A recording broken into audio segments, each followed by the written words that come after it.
Thanks, Scott. Appreciate it. Hey, Scotty, how are you? Doing good. Chris, how you doing? Good. Have you given kind of any thought to Sunday in terms of how you plan to deploy some of the vets and integrating the young guys with them? Yeah, there's a good possibility that Brad and Russell will not play, but travel and get some work there. Um, Maybe a few other guys. DB hasn't participated in practice. Robin has done a little bit of practicing, so maybe he might be another candidate that doesn't play, but play it by ear. The rest of the guys, it's going to be some good opportunities for some guys to play some pretty good minutes to get a good look. Like I said earlier, throughout the week, people are fighting for a starting spot and also playing time. How's that going, by the way, in just terms of the competition? How I guess transparent is not really the right word, but like, how much are you communicating with those guys that are fighting for the jobs? Is this a daily conversation, or is this just something that you just need to see to finally make that decision opening night? Well, I mean, we definitely talked about it before our first practice.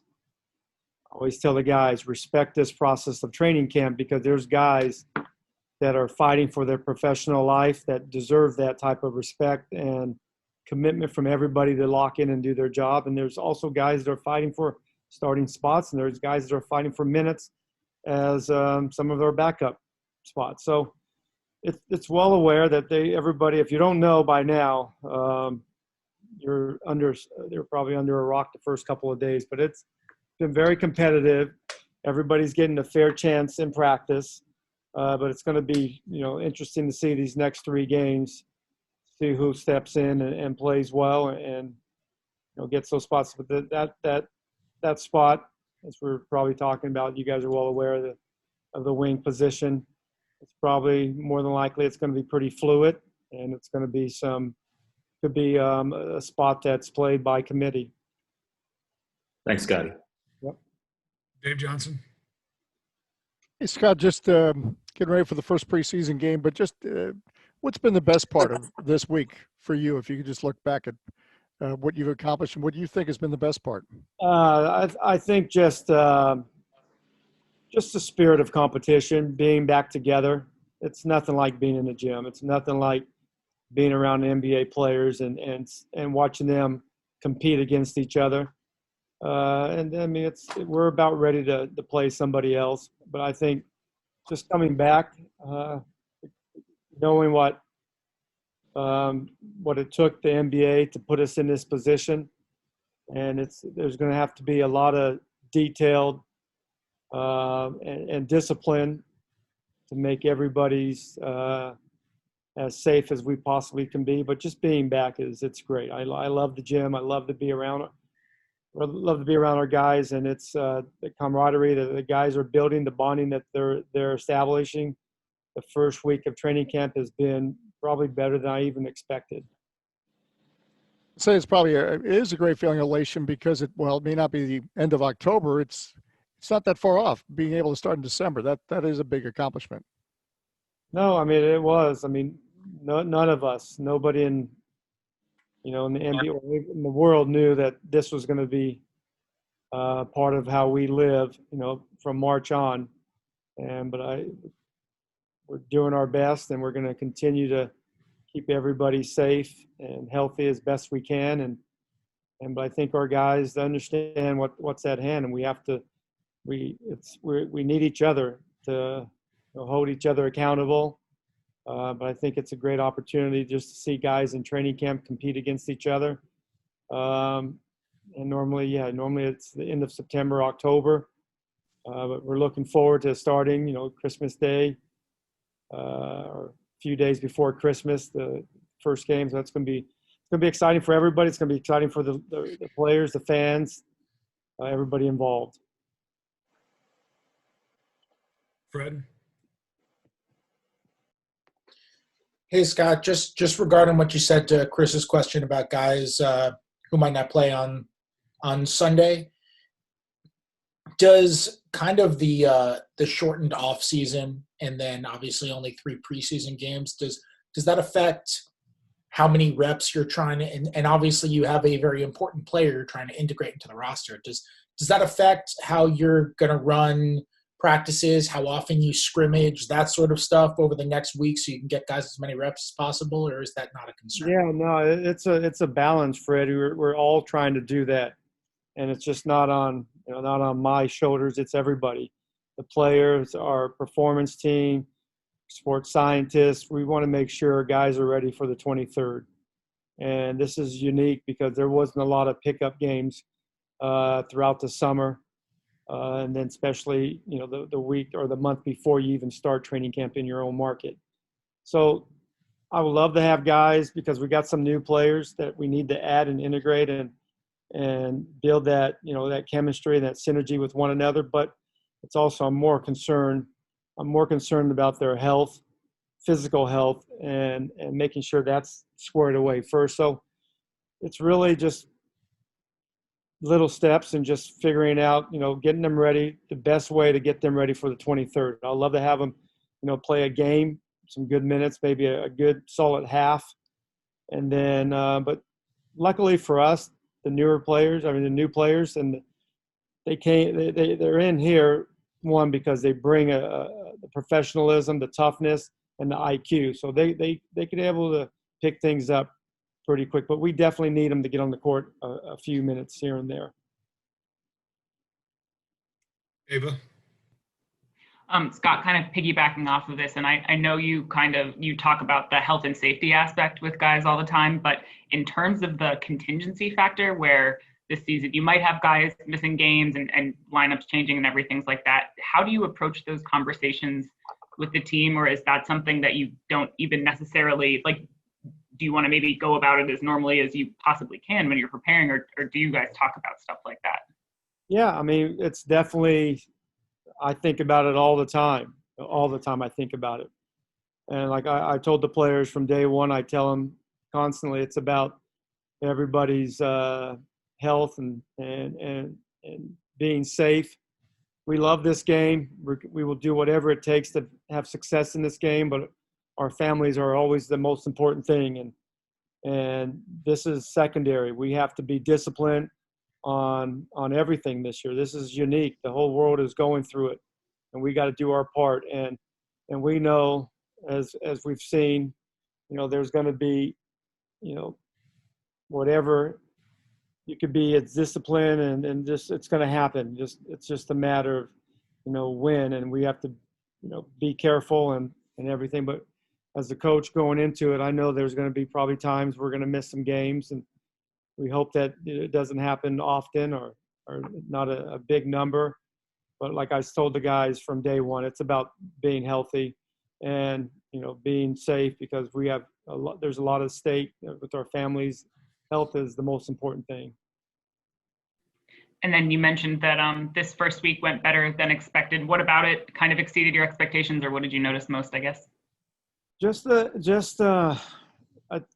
Looking back, going into it, normally you get a peek at everybody's health and conditioning throughout the summer, and then usually right after Labor Day for the whole entire month of September, you can see the guys. So you kind of understand going into that first practice what you can do and where guys' baseline is. But we didn't have that, and they were able to come in with great conditioning, and so that was great to see. That kind of exceeded my expectations.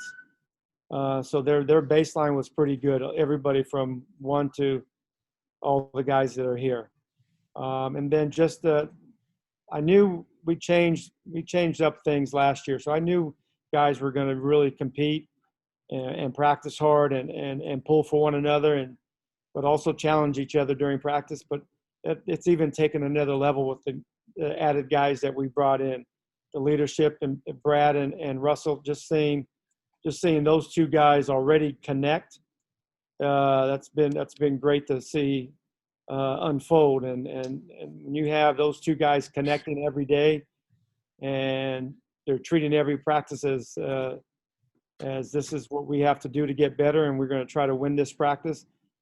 it just trickles down to the rest of the team, and they understand how serious they are. And it's easy. It's definitely they're doing their part of coaching these younger guys as well as our coaches are.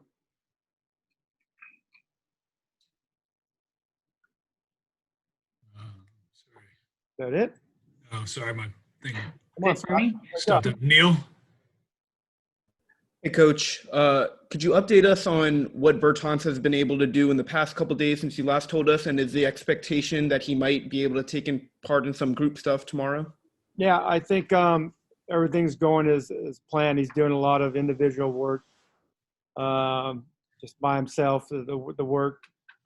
And then hopefully tomorrow, if everything keeps going as it's progressing, I'm pretty sure that he's going to be able to participate in group workouts. Now, I have not asked in a couple of days. I was told that it was more than likely Saturday, so we'll know more obviously today. But tomorrow it'd be great that he can participate in group. It'll be very limited. We're not going to throw him in, and it's going to be a light practice because we're traveling tomorrow. So it's going to be great. Now I don't know if he's going to travel with us or not. That's another question that I have to ask. Brianna? Hey, Coach Brooks. So, of course, with this condensed prep time to get ready for the season, on your off days, what are you encouraging the players to do? Obviously, rest is important, but also with this quick turnaround, what are some of your things that you want them to still work on? Well, the thing that we always have to do is come in to the facility and take our COVID test. So that's always, you have to do that. And sometimes, even yesterday, I knew I had to do it, but kind of think that you can take your time, but there's times that we have to get here by. So that, and then also just take care of your body. These guys have been going really hard. So, and then the season's a grind. So I think it's important. Sometimes younger players don't realize it. They think they can just go, but we want to be wise in our off days and take advantage of it. Some days completely off, gym's closed. Some days you got to come in, get some light work, get some treatment if you need it, but you definitely still have to come in to take your test. So that's always, number one thing we have to do every day. Chase?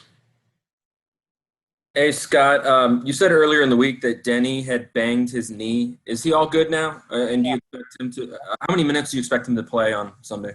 Don't know exactly the number, but I like to get him right around, I don't know. I can't even – probably 20-ish, somewhere around there. But he's good. He went through the entire practice today.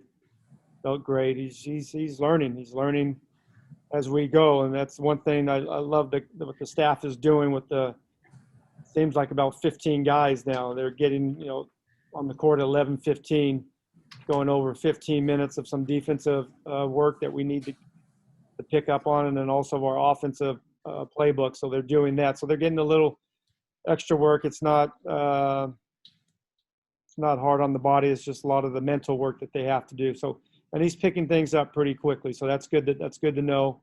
But we're going to help him as much as we can. But I anticipate him playing, maybe 18 to 20, low 20s maybe. And the Rockets play their first preseason game tonight, which means John could play for the first time in almost 2 years. What will it be like seeing him out there? And also, he's wearing your jersey number, your Rockets jersey number. I'm curious, what type of legacy is he walking into with that? It's gonna be tough to fill. It's going to be tough. There's been a lot of great tandems in the league's history. Magic and Jabbar, Shaq and Kobe, Olajuwon and Brooks. I'm sure he's going to, knowing John, he's going to do his best. Yeah, he has some 10 and a half shoes to fill. So I'm sure he's going to be able to fill those pretty quickly after about 2 minutes on the court. He's going to have a better career than I had in my 3 years there. Wish him nothing but the best. I'm, as a fan of the league and a fan of John, I definitely will be watching if he does play, if it's on the league pass. I anticipate him having a very productive year. All right. Thanks, Coach. Did I leave any else out on the tandems? I can't think of any more. That's probably top 3 tandems, right? Brooks and Mo Cheeks. Ah, not bad. All right. See you guys. Thank you. Thanks, Scotty. Russell, how are you? What's up, man? How you? I'm great, thank you. So Scott said there's a possibility that you will not play Sunday. I'm curious, how do you normally, in a normal year, obviously with no pandemic, how do you prepare yourself for a season? Mentally is more important. Obviously, physically is a huge part of it, but just take my time with my body. I listen to my body and figure out the best time to be able to make sure I'm ready to go to start the season. And the follow-up is obviously there's a new member of the Jumpman family. Brad posted the other day that let's just say you had a few boxes in your locker that might have spilled out among the rest of the locker room. What's it like to have 4 guys a part of the Jumpman family? Oh, that's great, man. It's amazing. Being a part of the family, number one, is it's an honor. And Brad and Mo and Rui, they definitely be able to enjoy the Jordan brand. And obviously, Brad is going to be a huge part of the brand, and I'm excited to have him on board. Thanks, man. Fred. Hey, Russell. What's up?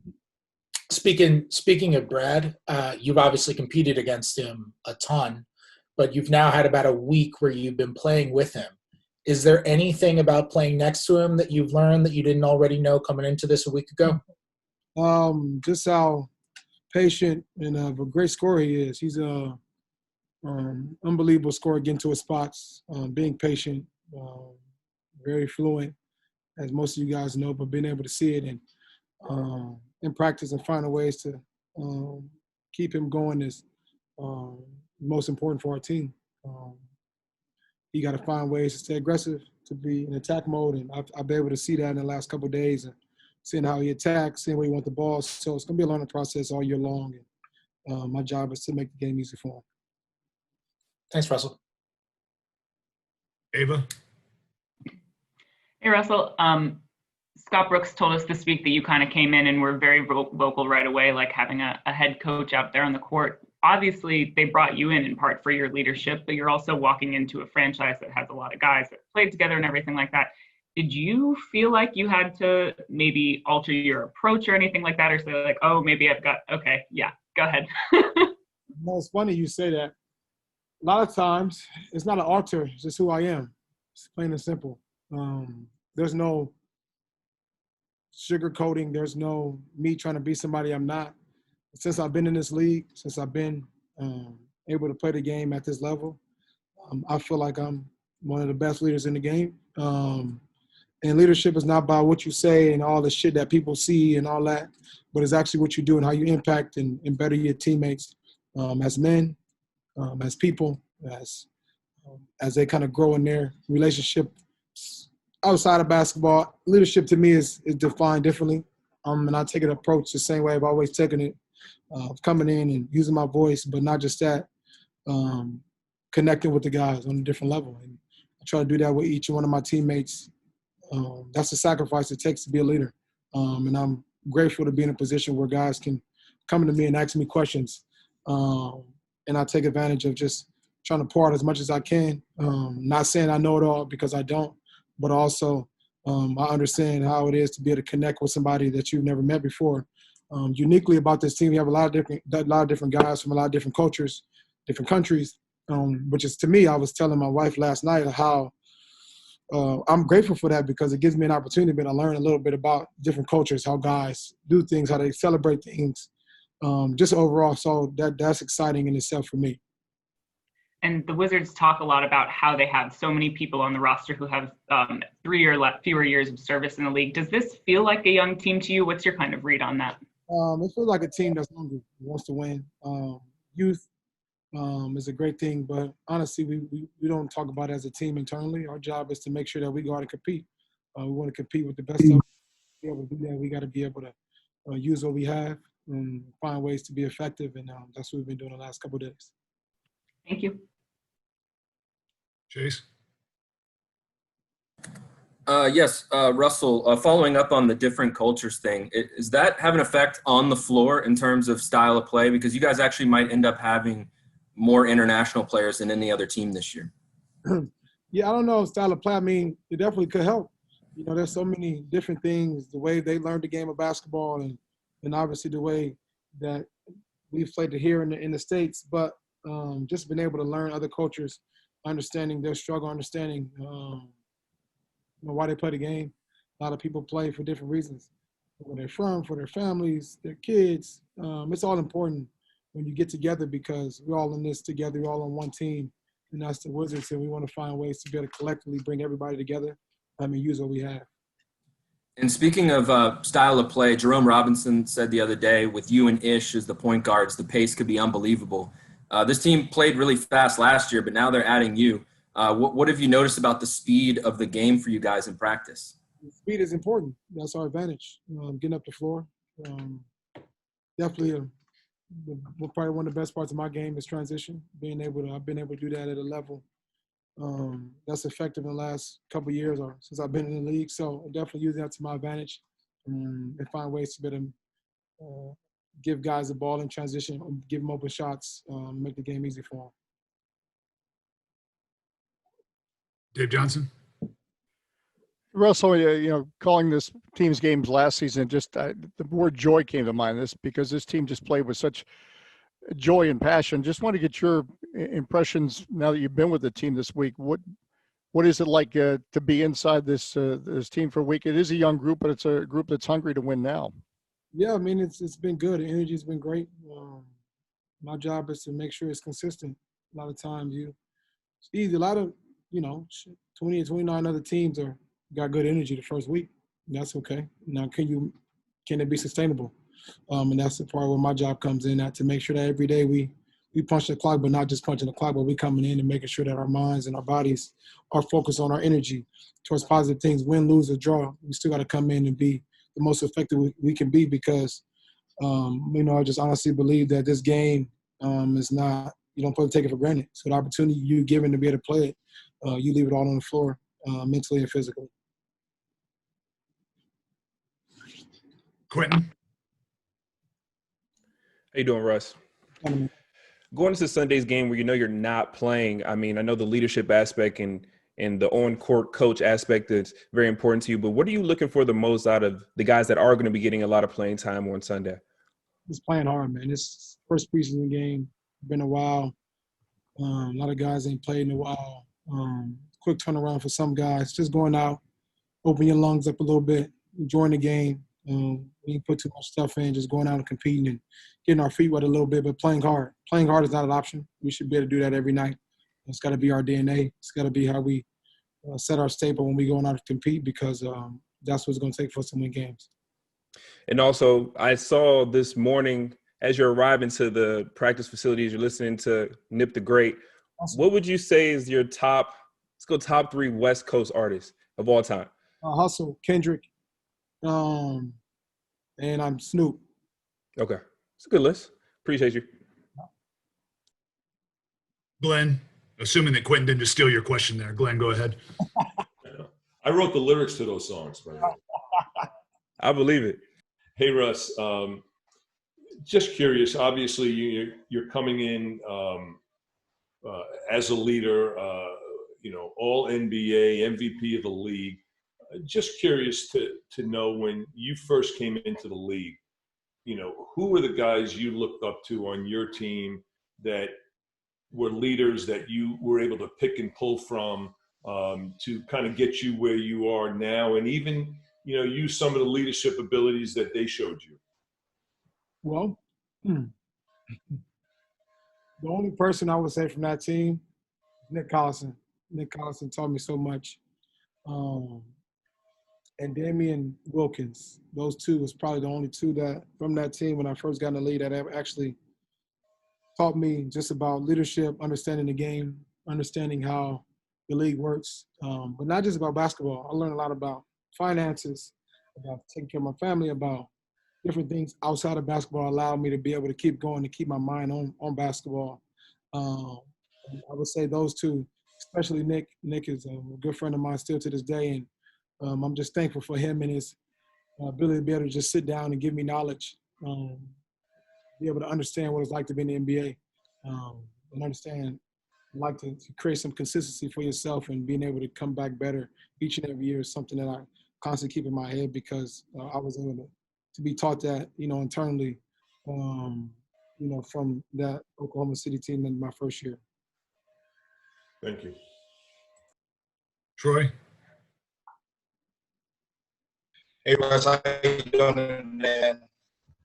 I want to ask you a question about. I know you're coming into the Wizards as the team leader, but you also are coming in as a guy who is very active in the NBA Players Association. So you're also a leader amongst like all the NBA players.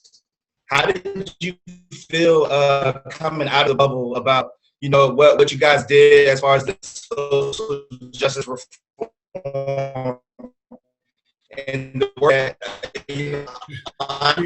we can't. Players and the teams that were able to do combining and turning the arenas into voting facilities, and kind of the impact that you all did have on different things going on in election, getting people out the vote, and where do you think the next step is for that? So which question do you want? I heard that in one, so Could you hear that?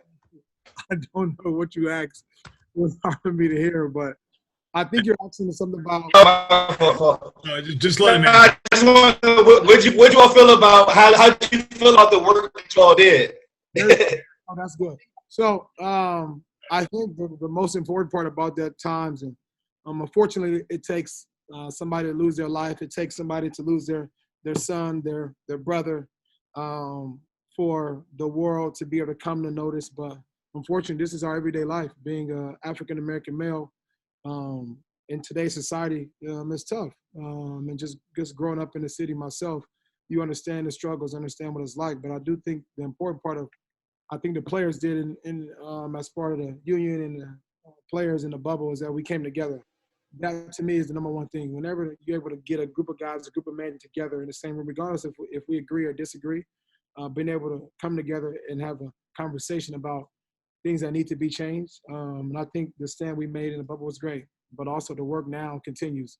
And that's something that I do daily conversations and finding ways to do it. Now being here in DC, I just believe things happen for a reason. And if God has put me in a position to be able to get closer to hear him now, being in the capital and understanding the resources and the people here to be able to get into those doors and talk to these senators, talk to these, obviously when a new president comes in, being able to talk to him and understanding the things that we need to change in our financial system and our health education system and so many sectors in our in our incarceration system, and finding ways to be able to get into each of those doors, because I believe that I can be able to do that with my platform, and I believe a lot of NBA players believe they can do the same, and collectively as a unit we're stronger than one of us standing together. So I don't know if to answer your question, but that's where I'm at with it.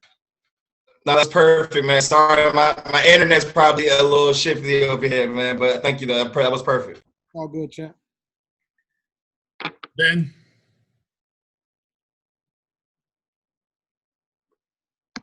Hey Russ, hope you're well. To my count, this is your 12th NBA training camp, and correct me if I'm wrong there. Now that you've had some time to meet your new teammates and get to learn their basketball tendencies, are there players that have surprised you or stood out? There's a lot of guys here that stood out, and I won't say names because there's so many guys I didn't know since I got here and understanding what their abilities are. I'm just here to be able to help and enhance it, and I'm gonna keep harping on that because that's why I feel like I'm here, because I want to be able to help enhance and help guys become better players, and they help me become a better player as well, and I'm excited about that. Thanks, Russ. Yeah. All right. Thank you. Oh, I wasn't ready. I thought I had to pass the ball to Chris there. Hey, Brad, how you doing? Hey, just a real simple one. Just it's been a busy start of the month. What's your takeaway now that you've had a week on the floor with a new teammate? Oh, it's been great. It's been a new new energy. Russ brings a definite focus and a persona about himself that resonates with the rest of the team. In a good manner. It's you have no choice but to feed off of his energy, and it's been nothing but positive vibes. And like I said before, the energy's been through the roof. Coach probably has to stop us sometimes because we're probably going too hard. So it's been great. It's still an adjustment on everybody's behalf, but so far so good for sure. And what do you think will be the biggest challenge for you two? If challenge is the right word, as you get used to, I guess, playing with each other. What will that be like? It's tough, man, because it really doesn't seem like it's a challenge while we're out here. It's like we're just naturally playing. He knows our sets right now, and it's just more or less kind of knowing where he likes his shots and where he likes the ball. I'm easily to adapt to. I'm not going to come in and say I need this shot, I need the ball here, there. It doesn't matter. As long as we're all incorporated within the offense and everybody's eating, we're good. But I think definitely learning where he likes his shots and where he likes the ball is probably our biggest adjustment. But it's been one that we're able to adapt to for sure. Chris? Size 11 in PE Beal ones. Never mind. Hey, man, I know it's hard for you to sit and watch games. Are you cool with not playing in Brooklyn, and how are you approaching this truncated preseason? It's tough. I haven't talked to Coach too much about it. We hinted on, pretty much getting a rhythm. We haven't said how many games we will play or if we will play. I haven't decided on Brooklyn either. I definitely want to be able to get in sometime in any of these games to be able to get a rhythm and get a good flow. But I definitely feel like in practice I'm getting it too. But I think just the length in between games is what's kind of our judgment call on it. We have a lot of time between. I think we play Sunday and then we don't play again until Thursday or Wednesday or something like that. So we have a gap in between there, but I haven't decided yet on that, Chris. And obviously the big news for you today was off the court. Congratulations on your partnership with Jumpman. Can you just kind of walk us through that process? And clearly you wore J's pretty much since Miss Best to put shoes on your feet. What's it like now to have that branding behind you?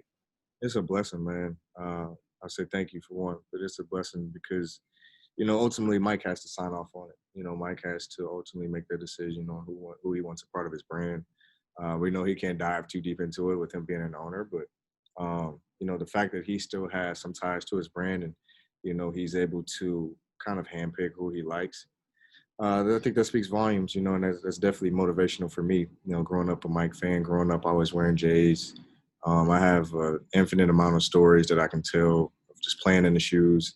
I've never worn anything but Nikes and Jordans in my life. So, the move made sense for me and my fam and everything else that, I have strong morals and beliefs in too. They're big in the community. You see what Mike just committed to the Black community over the past summer. That was very important to me too. So it was a lot that factored into the decision. It's a family atmosphere. My brother Jason's over there too. My high school is sponsored by Jordan. Florida is sponsored by Jordan. So it was kind of like it was all set up for Brad to kind of come home. So I'm definitely happy that I'm part of the Jordan family. Do you remember when you dropped in Chaminade in the 11s? Do you have a story about that one? Oh, man. It was so funny. So they posted a picture today of me in old photo shoot my sophomore year wearing the Bread 11s. And that was the first time they came out in a long time. So I was one of the first guys in school to have it. So I got to rock them for the photo shoot. But later on in the year, I ended up playing in 12s. I hooped in 12s my sophomore, junior year. Then my senior year, I actually bought a pair of Team J's from Marshalls. And so literally, they were light as I don't know what, and I threw them on my feet. And I always say that was the reason I averaged 35 my senior year in high school. So it had to be the shoes.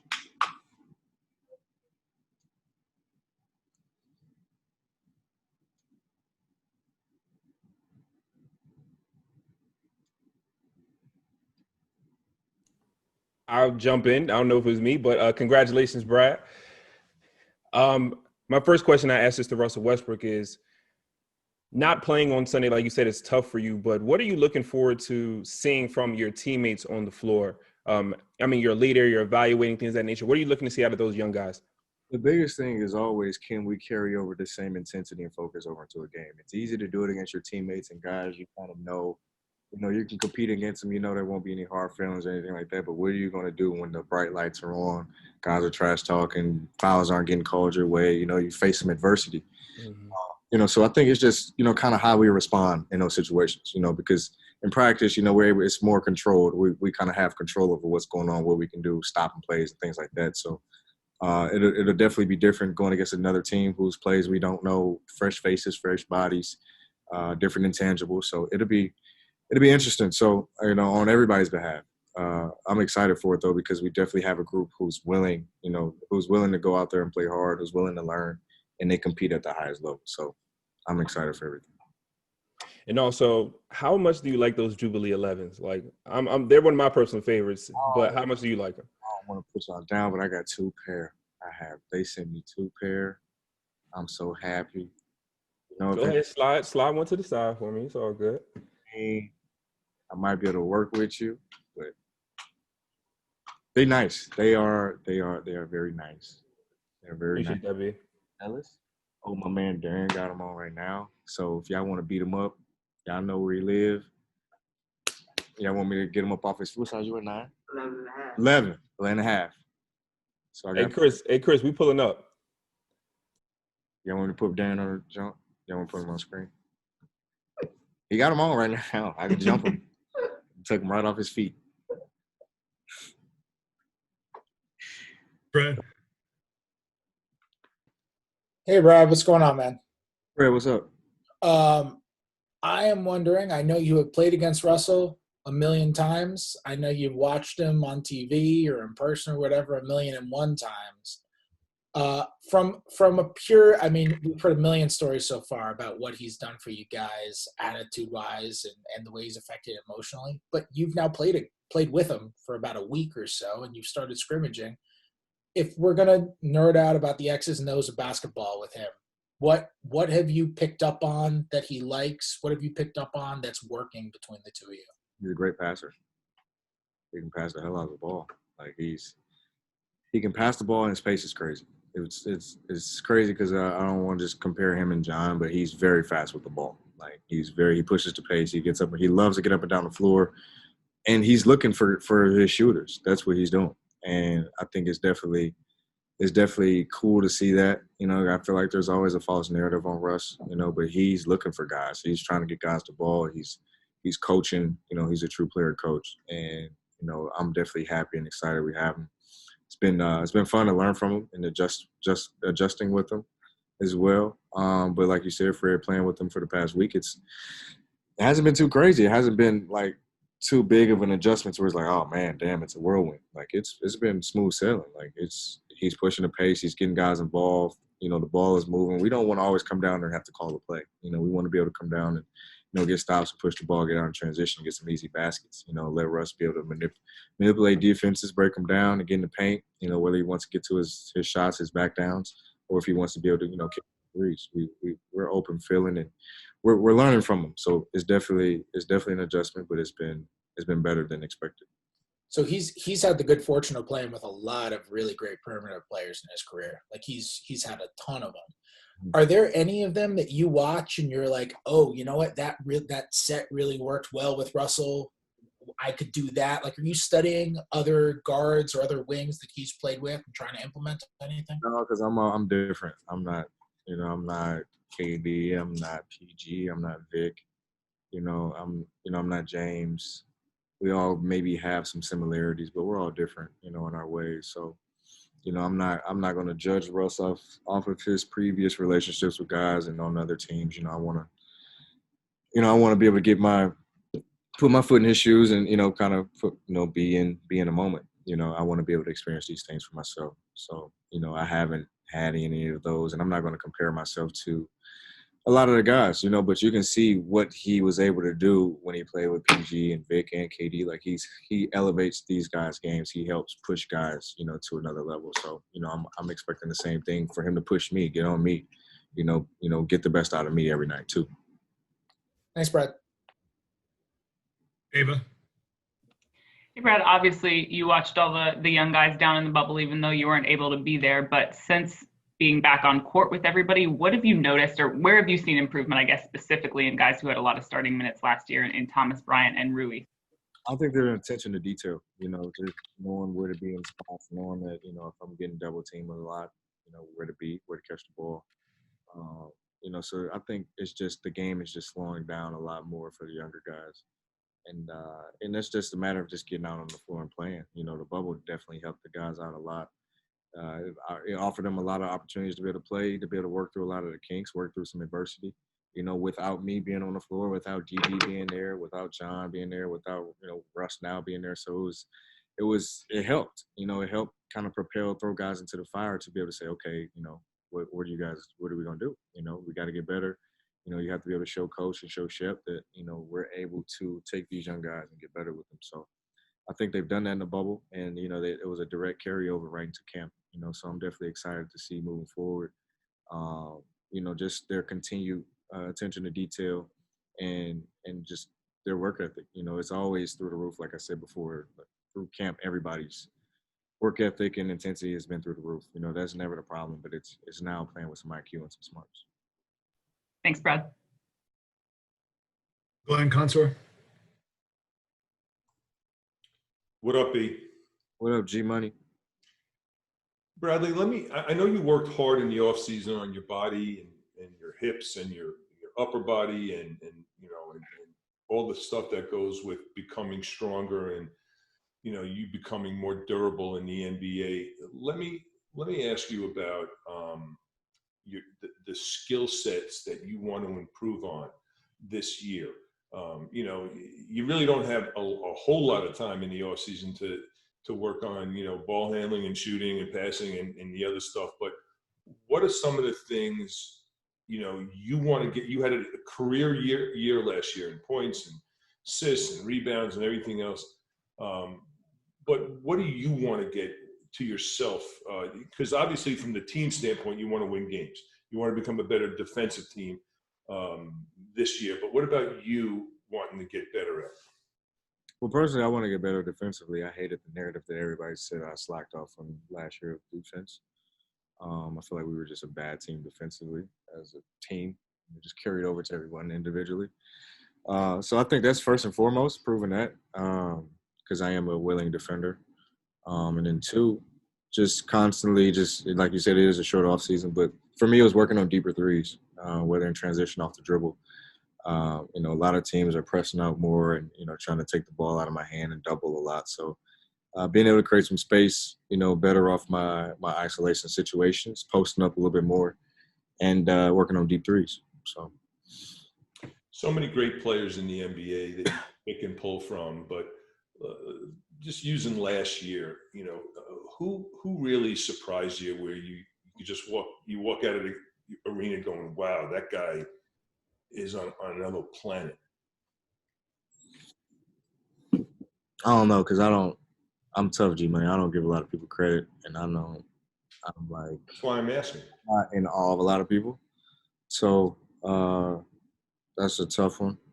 But I would say a guy who I always respect and admire is Dame. I always like Dame's game. I watch him, just his work ethic, and he always improves his game every year. Every year he adds something. Whether he takes a step back and shoots it further. I think he shot further. He had shot a better percentage further away from the line than he did closer to the three-point line.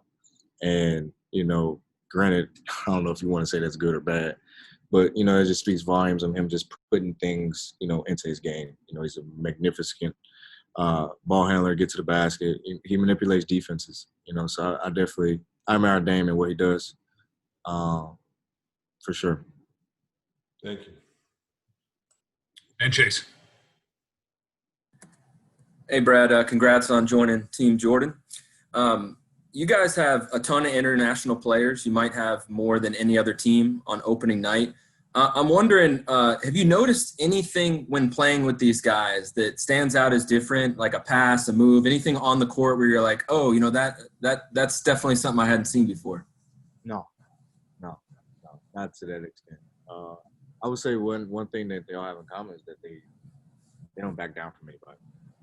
They don't back down from anybody. they might even take offense to, us calling it, international players versus us. So they kind of play with that chip on their shoulder, and we love it. From Denny, Rui, and on down. Like everybody has that mentality. Like, okay, we're basketball players just like everybody else. Don't put a label on us. So we admire that, we respect it, and it doesn't matter where anyone's from as long as you play ball. That's all we really care about. And I want to go back to something you said about Russell Westbrook's energy, how it kind of brings out the best of you. Paul George last week on All the Smoke said that he had his best season in OKC because of that, because Westbrook brought it every single night. Do you feel like he can elevate your game and sort of challenge you in a similar way? 100%. That's what I love the most. I love when, I'm a constructive criticism guy. I can take it. I want guys to, get on my head, tell me to play better, tell me to let's go, like, light a fire, light a fuel up under me. Like, I like that, So, I definitely think he'll propel me, to a new level that I haven't tapped into yet. And I'm definitely excited about it. Like, granted, I'm confident in myself and in my game to be able to take another step, but, he is a former MVP, 9-time All-NBA guy, however many All-Star games he's made. Like, he's a future Hall of Famer. So, I'm all ears and I'm excited to play with him. Thanks, Brad. Appreciate it.